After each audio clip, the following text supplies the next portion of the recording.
And coming out of the worker-led revolution in Russian Revolution in 1917 that led to a number of worker-led revolutions and political movements in Germany in 1918, ending with the German Revolution in November of 1918. That ultimately led to the armistice, the cessation of fighting in World War I, and the kind of creation of a new German republic.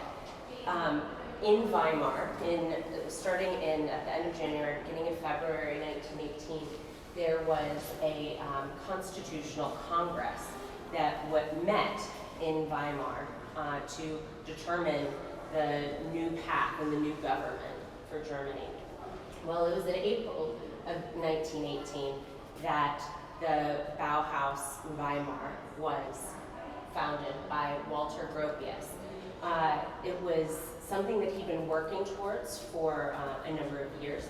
In 1918, he published a manifesto declaring his ideals for this new school.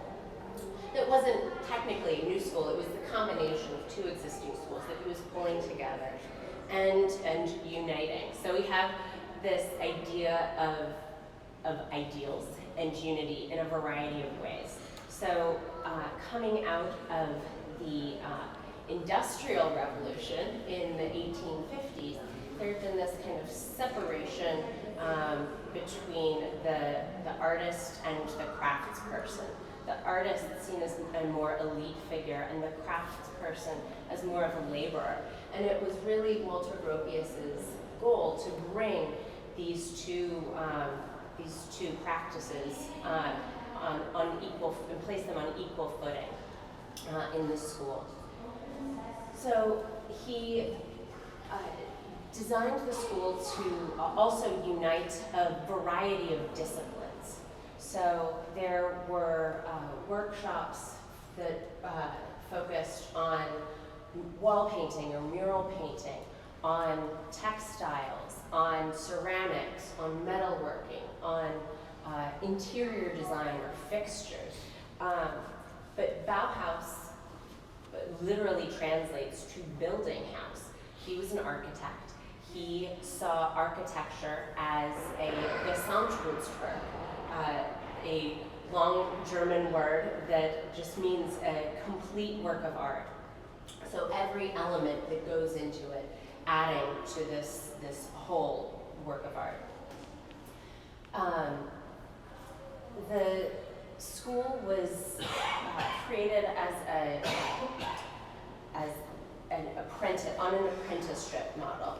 So all incoming students started with a mandatory foundations course that focused on color theory, materials, and the study of form. So no matter which workshop and which discipline one was going into, everyone started with these same foundations. After completing that course, one chose the particular workshop. I say chose, not everyone had the same opportunity of choice. One of Gropius's other ideas of bringing and unifying together, the school was open to men and women, and most women, after completing the foundations course, were directed into the weaving workshop.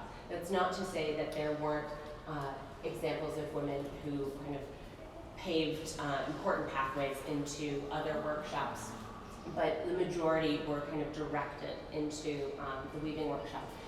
I will note that the weaving workshop was the most financially successful of all of the workshops, and often it was through their financial success that other workshops that did not have such financial success were able to continue on. So let's go back a little bit to Weimar. The school was founded there. and was on a campus there, existing buildings, until 1925, when the local government was no longer funding them and welcoming them. And instead, the City Council of Dessau, Germany, a burgeoning industrial city, invited the Bauhaus to move its campus to Dessau. Come in. And so Walter Gropius worked with some of the masters and the students to design the Bauhaus Dessau campus. We have this wonderful aerial view up here. I invite everybody to kind of come and take a look of this building that also sought to, much like the concept of this school, the physical school sought to unite all of these diverse groups and areas and people together. So we have one building that almost has the arms of a pinwheel. And we have in this arm the classrooms. We have the workshops here. In the, from this perspective, the back taller building, those are the residences where the junior masters and students would live. All of these arms are connected by halls that included administrative buildings, the canteen, an auditorium, the theater. And it was really a thoughtful process of designing this building, and many of the works that were created in the workshops thought about the daily processes that people went through and how design could improve them. So it was thought about the students living in this kind of dormitory, moving through the canteen, going to their classrooms, and moving through this space before it was actually built. One of the reasons I love this image is that we can see the kind of stark geometry of the Bauhaus Dessau building, but in the background you can also see a much more traditional German residence style in the back. And these are contemporary to the building of the Bauhaus Dessau building. So they're not 50 years, built 50 years earlier. But it's a great way to see how dramatically modern the Dessau building was in comparison to other buildings at the time. If you look closely in the corner here, you'll see that it has a little mark that's stamped Junkers Luftbild. So I mentioned that Dessau was this burgeoning city industry. One of those industries was air flight. So Junkers Luftbild built airplanes, many of them that carried cameras in them, some that even had tools to develop film in the airplane. And those were used for geographical surveys. Those started to be used during the war, but continued after for industrial purposes. And so it was in one of these airplanes that this photograph of the campus was taken just as it was opening in 1926. So we see the stark geometry, as I mentioned. You can also see the number of windows, and it was important to Walter Gropius in his design of buildings to bring in a lot of natural light. And we see that light coming in this photo below. Can anyone come up closely and tell me what they are seeing without reading the label?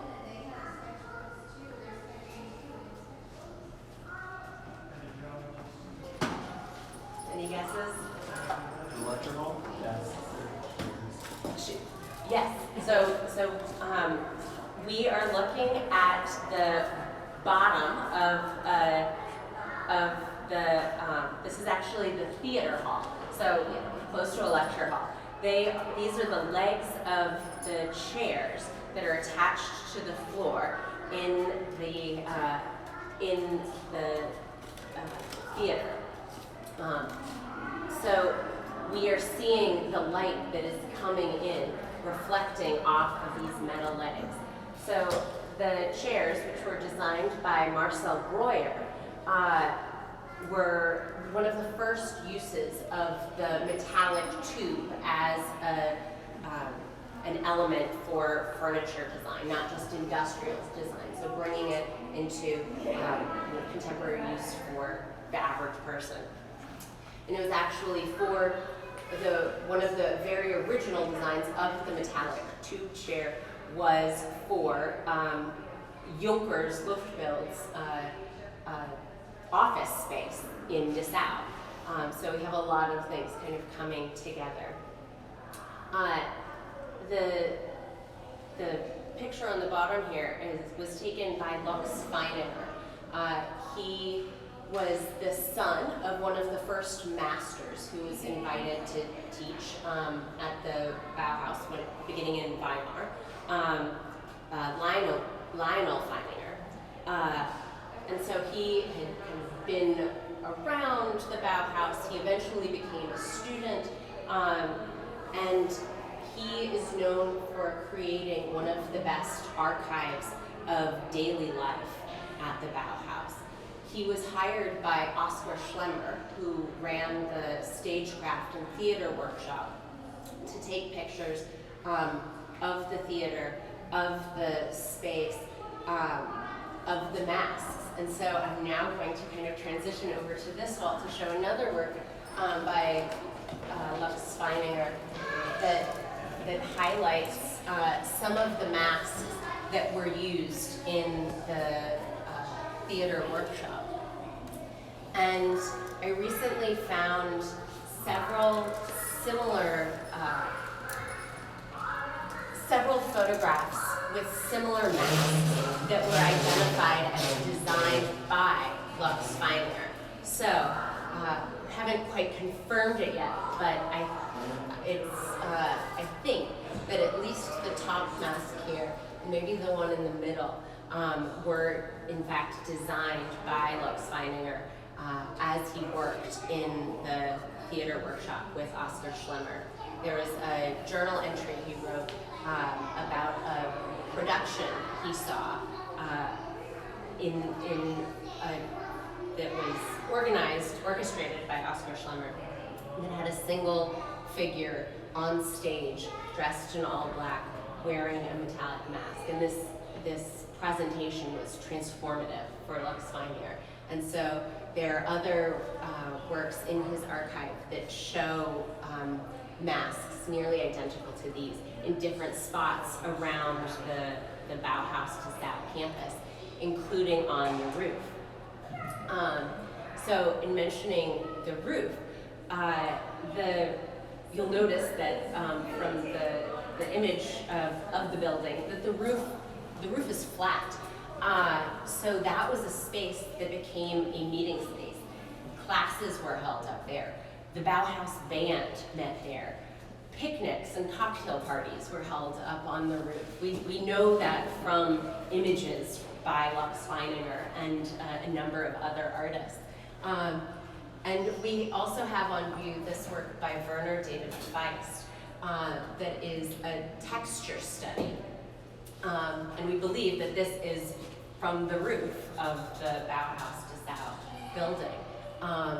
So he's capturing the various textures between the mesh and the kind of poured concrete and gosh, what is the other material? Roofing material.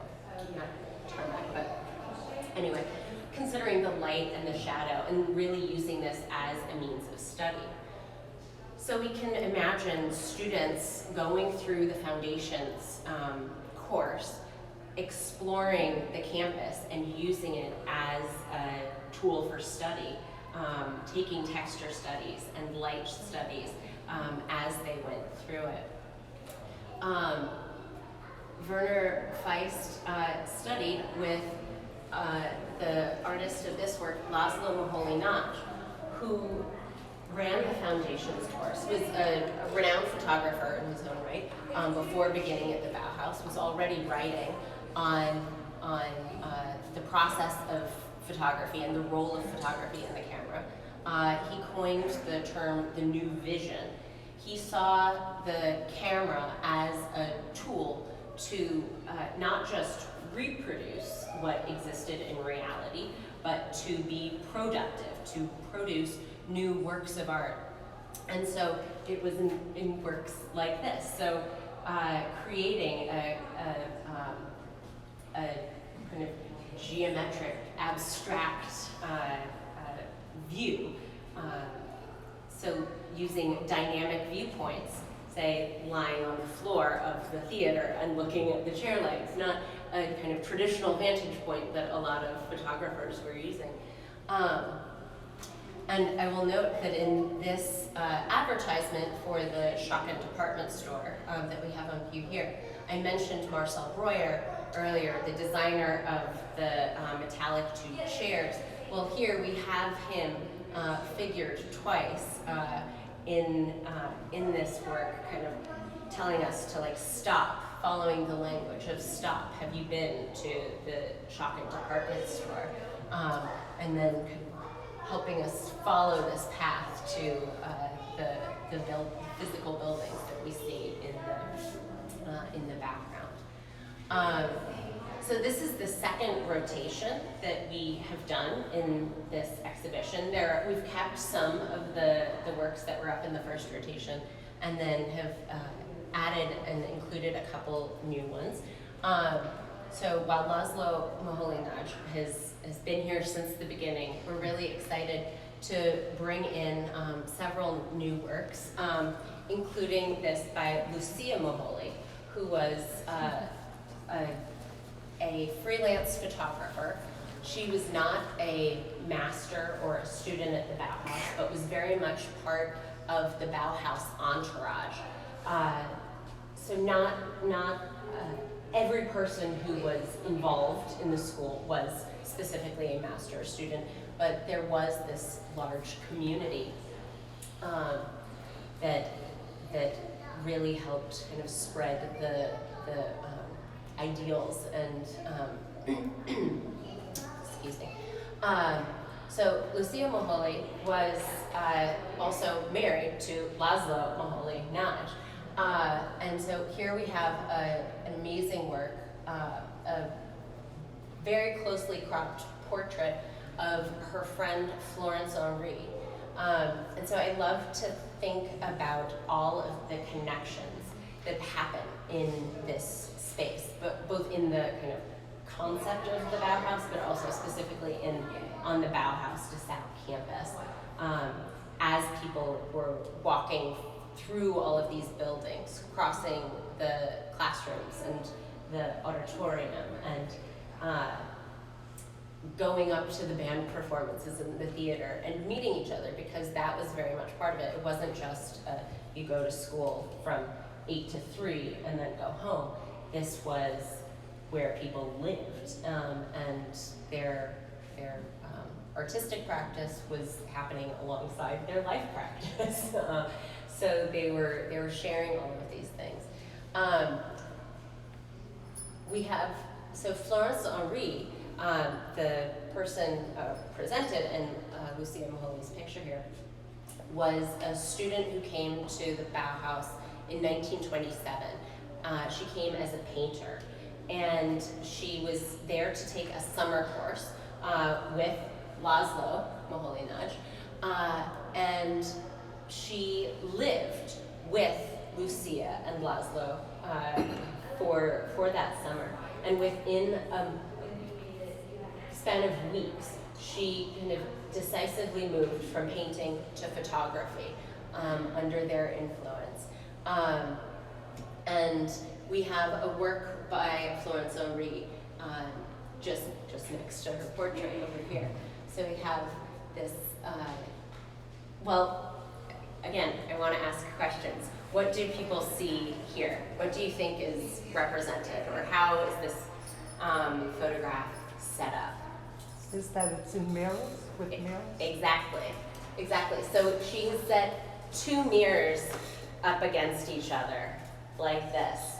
And then she's placed these spools of thread on them. So 2 spools of thread immediately become 8 in the presentation. So this multiplying effect.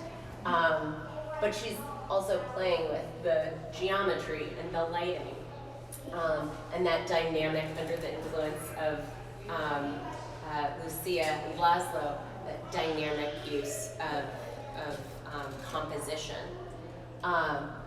One might also question whether through the use of thread, which art historically has been this kind of emblem of textiles and women's work, might be a reference to the weaving workshop, and how successful the weaving workshop was.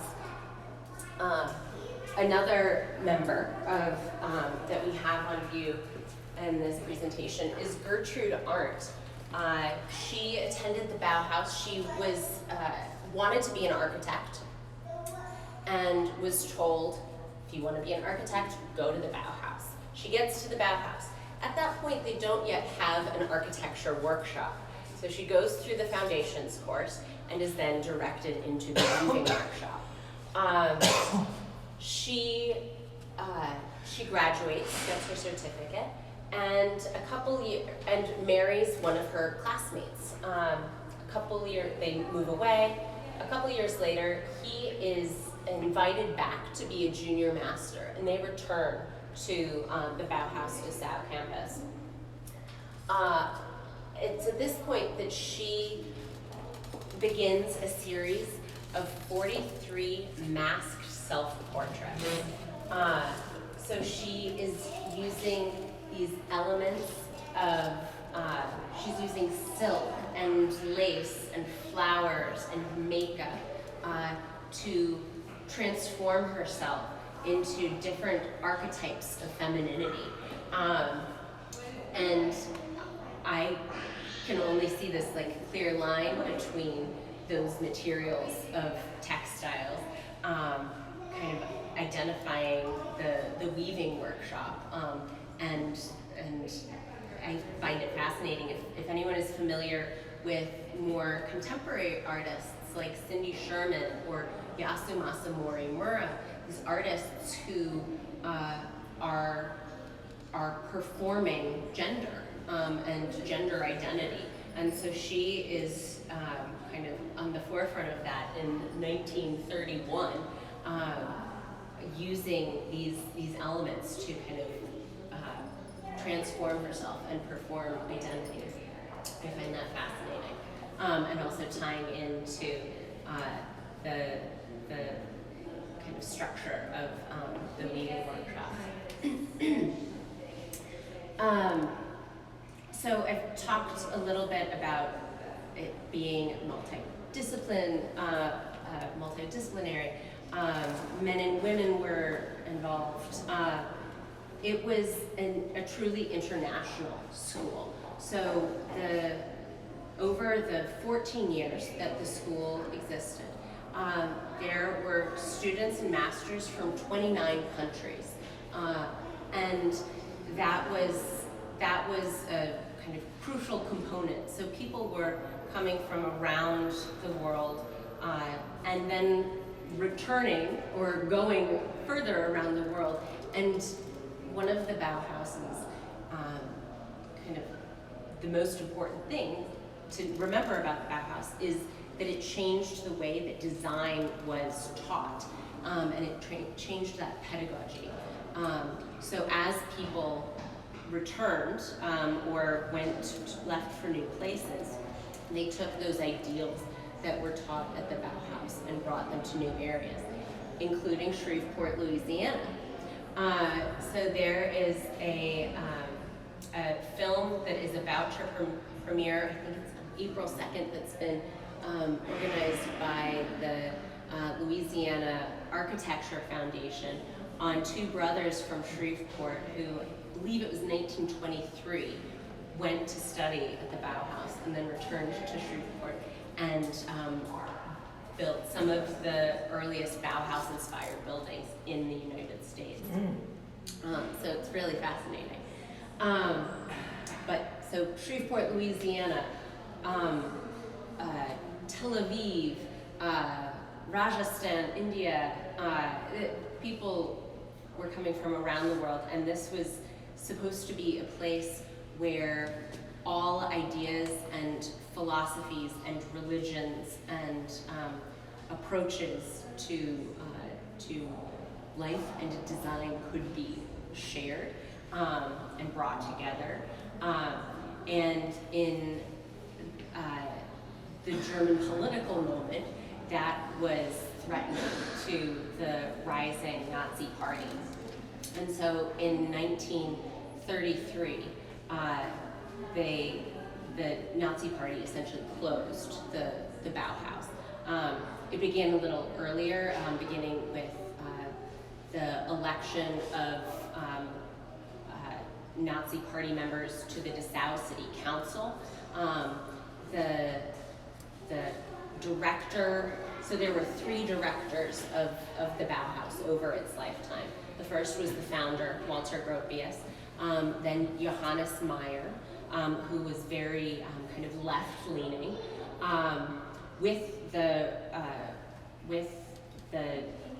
Nazi Party members on the city council in Dessau. It was decided that Mies van der Rohe, who was a much more kind of apolitical figure, take over as director, and that the school might have more chance under his directorship. That was not the case. The school moved briefly to Berlin to try to continue classes in Berlin, but it was not safe for students or masters who, again, were from diverse political, religious, and philosophical backgrounds. So the school was closed. But again, that led people to go to other areas and again spread what had been learned and the approach to teaching around the world. So I do want to talk about one more specific work that will kind of highlight the approach to design and the thinking about efficiency and life processes that I mentioned earlier. So again, without looking at the label, can anyone guess what we are looking at here? Tupperware. It is not technically Tupperware, that is a brand, but it is a predecessor. So yes, these are stacked containers, cubist containers that are designed by Wilhelm Wagenfeld, who was a member of the Metal Workshop from 1923 to 1925. So these used new at the time heat-resistant industrial glass. They are, and everything about them is efficient. So they are stacked and can be stacked in multiple ways to make an efficient use of the available space. They have lids that can be interchanged with multiple of the multiple containers. They are clear glass, so you can clearly see what is in each container. So thinking about ice boxes at the time, this would minimize the amount of time you would have to open up and keep your icebox or refrigerator door open. So you can clearly see what you want, grab it. And then they are beautifully designed, so they can move from either the pantry or the icebox to the table. You're not having to put something in another dish that you'll have to wash. There's even, if you look on the corner here, there's a little handle that has been embedded in the geometry, so it's easy to grab. So it's really thinking about all of these little parts of the the process of living with an object that were considered in the making of it. And something that I haven't really talked about too much was the other element of unifying design and technology, which was a huge part of the Bauhaus's vision and an approach to design, was considering the use of modern technology and how it married with design could really change modern life. Yeah, do we have any questions? That's not hand blown, is it? No, it is an industrial molded glass. Yeah, not blown, because it was much more efficient to use a mold. Yeah, and we do have another work by Wilhelm Wagenfeld on view in our decorative arts galleries. We have a kind of a teapot, a glass teapot that he designed on view too. Yeah. There other questions about works I didn't mention, specific artists, general? All right, well, thank you everybody for coming. I'll stick around if you think of questions. Thank you. Very good.